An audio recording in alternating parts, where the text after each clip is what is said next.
दोस्तों, Allahabad high court के जज साहब ने नोटिस को लेकर एक बड़ी ही अच्छी और गंभीर बात तब कही जब एक सीनियर अधिवक्ता ने किसी पक्षकार को नोटिस भेजने के लिए हाई कोर्ट से गुजारिश की। तो जज साहब ने कहा कि देखिए महोदय, किसी भी व्यक्ति को पक्षकार बना देना और उसे नोटिस भिजवा देना बहुत आसान है, लेकिन नोटिस मिलने के बाद उस व्यक्ति की और उसके परिवार की क्या हालत होती है, वो उस दिन ढंग से खाना तक नहीं खा पाते और इस दौड़ में लग जाते हैं कि कौन से वकील के पास जाएं और अपना ये नोटिस दिखाएं। तो बात तो जज साहब ने बिल्कुल सही कही, क्योंकि एक सामाजिक व्यक्ति जो पुलिस कोर्ट कचहरी से हमेशा दूर रहा, उसको एकदम से अचानक नोटिस मिल जाए, ऐसा व्यक्ति नर्वस तो होगा ही। इस डर और घबराहट का सबसे बड़ा कारण है जानकारी का अभाव। हम किसी भी चीज़ से तब तक डरते हैं जब तक हम उसको जानते नहीं, लेकिन जब हम उसको जान लेते हैं तो हमारा डर स्वतः ही खत्म हो जाता है। तो आपके इसी डर को ख़त्म करने के लिए आज हम बात करेंगे एक नोटिस पर। नोटिस क्या होता है और नोटिस कितने प्रकार का होता है, कौन सा नोटिस मिलने पर आपको चिंता करने की आवश्यकता है और कौन सा नोटिस मिलने पर आपको बिल्कुल भी घबराने की ज़रूरत नहीं है। तो चलिए स्टार्ट करते हैं आज के इस टॉपिक को। दोस्तों, मेरा नाम है रोहित और वीडियो स्टार्ट करने से पहले मेरी आप सभी से रिक्वेस्ट है कि वीडियो को लाइक कर दीजिए और अपने दोस्तों और परिवारजनों के साथ शेयर ज़रूर कर दीजिए ताकि वो भी इस जानकारी का लाभ ले सकें और किसी भी तरह का नोटिस मिलने पर घबराएं नहीं।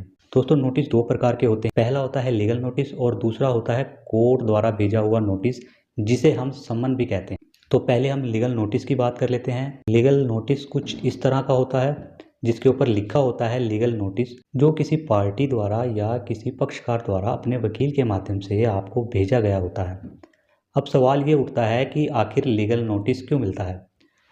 दोस्तों, जब कभी भी हमारे द्वारा किसी व्यक्ति के अधिकारों का हनन होता है या हमारी वजह से किसी व्यक्ति को कोई नुकसान होता है या कोई परेशानी होती है, तो वो लीगल नोटिस द्वारा हमें उस परेशानी या उसके होने वाले अधिकारों के हनन के बारे में आखिरी चेतावनी देते हुए सचेत करवाता है कि यदि हमारे द्वारा होने वाली परेशानी को हमने नहीं रोका या जो भी हमारे द्वारा कार्य हो रहा है जिससे उस व्यक्ति को नुकसान हो रहा है उसको हमने ना रोका, तो वो हमारे खिलाफ कानूनी कार्रवाई करेगा और मुकदमा अदालत में चलाया जाएगा। तो लीगल नोटिस मिलने पर आपको ज़्यादा घबराने की आवश्यकता नहीं है। आप उसको रिसीव कर सकते हैं, आप उसको रिस्पॉन्ड भी कर सकते हैं। अगर आप उसको रिस्पॉन्ड करते हैं तो आप अदालती कार्रवाई से बच सकते हैं। जिस मामला कोर्ट में चला जाता है तो आपकी मानसिक और आर्थिक हानि होगी, उससे बचने के लिए आप लीगल नोटिस का रिस्पॉन्ड दे सकते हैं और समझौता कर सकते हैं।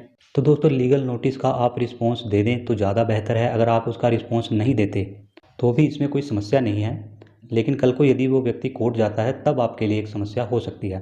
दूसरा जो नोटिस है वो होता है कोर्ट नोटिस, जिसे समन भी कहते हैं। मान लीजिए किसी व्यक्ति से आपका कोई विवाद चल रहा है और वो आप लीगल नोटिस ना दे करके सीधा कोर्ट में जाता है और आपके खिलाफ मुकदमा दर्ज करता है। अब कोर्ट जो है वो आपको कोर्ट में पेश होने के लिए एक नोटिस जारी करेगा कि इस केस के अंदर, जिसके अंदर सारी डिटेल लिखी होंगी कि इस व्यक्ति ने आपके खिलाफ ये कुछ बातें कही हैं, इसका आपको जवाब इस तारीख को आकर कोर्ट में देना है।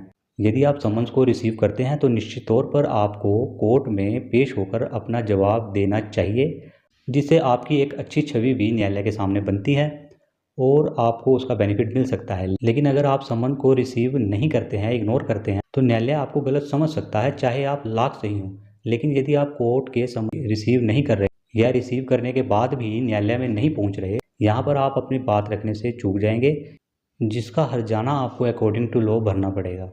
तो ये था लीगल नोटिस और कोर्ट नोटिस के बीच का छोटा सा भ्रम, जिसको आज हमने दूर किया। आज की वीडियो में बस इतना ही। मिलते हैं नेक्स्ट वीडियो में, तब तक के लिए धन्यवाद।